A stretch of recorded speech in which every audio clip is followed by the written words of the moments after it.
de la clase. Recuerden que después van a hacer las actividades que aparecen en claro. Ay, Dios mío. Bueno, entonces habíamos quedado en esta diapositiva. Vamos a continuar entonces ya entrándonos un poco a la pedagogía moderna. Nació en la segunda mitad del siglo XIX y aparecen acá cosas bien interesantes. La colaboración amistosa entre maestro y alumno, o sea, en esta época, a mediados del siglo XIX, ya se empieza a ver una relación mucho más cercana entre el alumno y el docente, que eso antes era imposible. La escuela ya se da al aire libre. mm, La necesidad de dejar libre el desarrollo de las facultades espontáneas del alumno bajo el atento pero no manifiesto control del maestro, qué interesante eso, son ideas que propuso la pedagogía moderna. Entonces ya no las clases tan autoritarias, sino que ya era importante entender que el estudiante también tenía sentimientos y que el estudiante también podía expresarse libremente. Así como la incursión de la mujer en las actividades educativas. ¿Cómo les parece, chicas? Apenas a mediados del siglo XIX la mujer pudo ingresar a estudiar.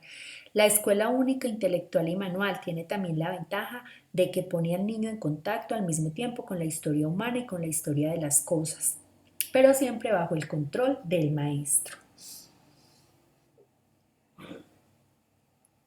En 1860, Berta von Marenholtz inició una activa obra mediante la difusión y expansión de los kindergarten. Chicas, miren esto lo interesante.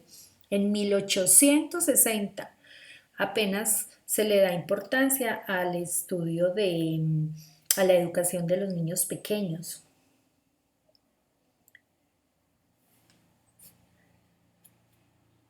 Y aparecen entonces los primeros jardines en Venecia, en Italia.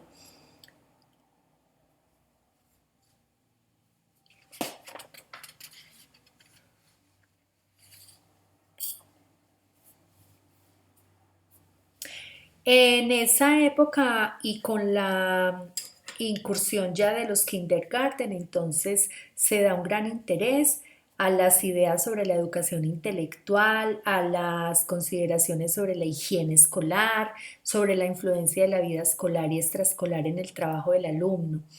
Y se analizó, se tocó el tema, pero de manera muy tímida, sobre la memoria, la atención, que eran pues aspectos que anteriormente no se tenían en cuenta.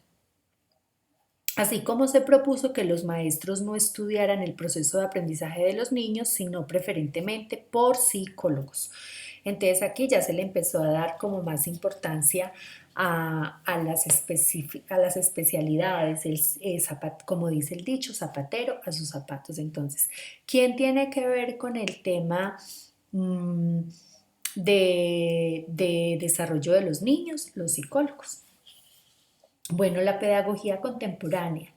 En el continente americano surgen las primeras ideas del pragmatismo y el funcionalismo con John Dewey, afirmando que la validez del pensamiento se verifica en la acción, considerando la mente en función de las necesidades del organismo para la sobrevivencia y apelando por ello a la interacción hombre-ambiente.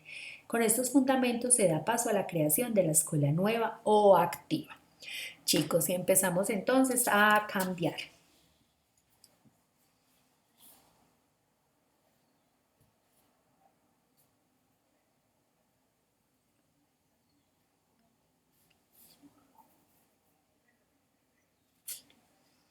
Ya podemos ver acá que hay color y efectivamente eso es una realidad. En la escuela nueva se busca abrir la mente a una cultura general, a la que se une a una especialización en principio espontáneo y dirigida después de un sentido profesional. En la actualidad, Estados Unidos es uno de los países que más genera e invierte en investigaciones sobre los métodos de enseñanza, de aprendizaje, al igual que absorbe gente especialista de otros países para trabajar en esta área en su país como ejemplos del pasado. Bueno, entonces vemos cómo hemos ido evolucionando a lo largo de la historia con estas imágenes que hemos visto. Acá ya vemos los estudiantes organizados en equipo de trabajo, la disposición de las mesas es completamente diferente.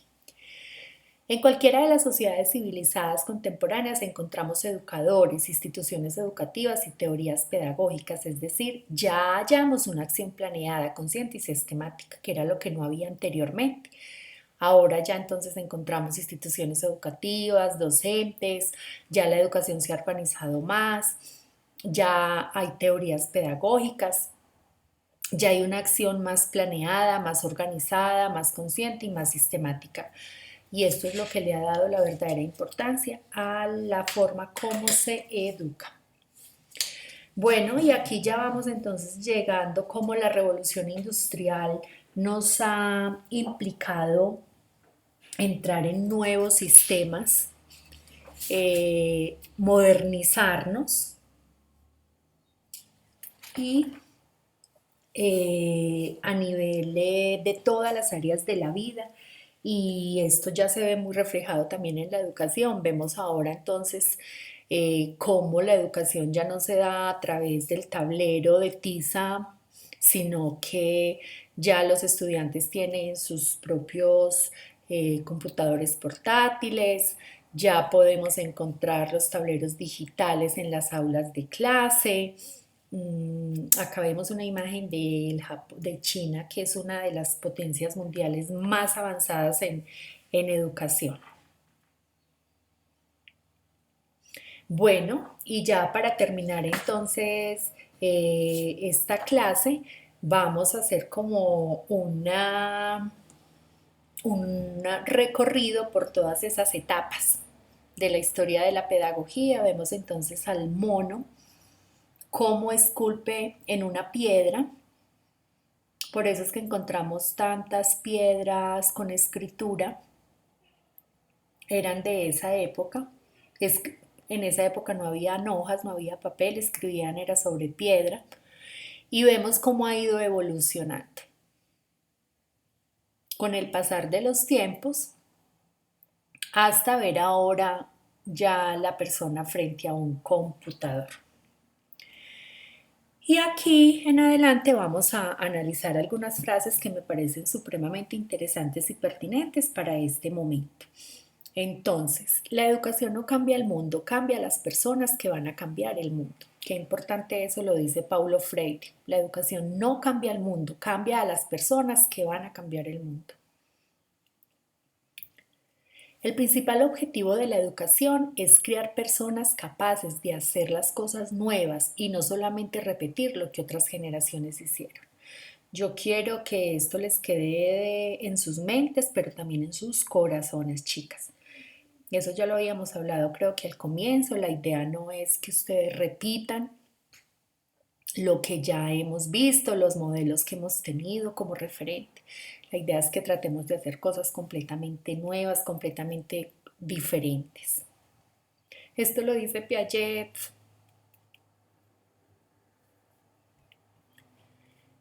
A ver qué nos dice Albert Einstein. Nunca consideres el estudio como una obligación, sino como una oportunidad para penetrar en el bello y maravilloso mundo del saber. Qué bonito es. La idea es que ustedes acá tampoco estén obligadas, niñas, sino que realmente estén ahí porque les interesa aprender, porque les interesa conocer y no se queden solo con la información que uno les transmite, sino que también vayan más allá, busquen, investiguen, consulten ahorita con todas las herramientas tecnológicas que tenemos, que podemos acceder a tanta información. Entonces, disfrutemos la educación y no la veamos como una obligación, sino que este es un medio para que se nos abran muchas puertas. Y miren esta, ya es la última, de Kant. El sabio puede cambiar de opinión, el necio nunca. Conclusión, el necio se queda ignorante. En cambio, el sabio puede decir qué es lo mejor, qué es lo que más le conviene, qué es lo que más le gusta. El necio siempre va a ser el ignorante, entonces nunca podrá avanzar. Bueno, chicas, entonces ya muy juiciosas a hacer las actividades que se anexan en la plataforma mm, para acabar de fortalecer la temática vista hoy en clase. Muchísimas gracias y recuerden como siempre que cualquier duda o inquietud pueden manifestármela sin ningún inconveniente.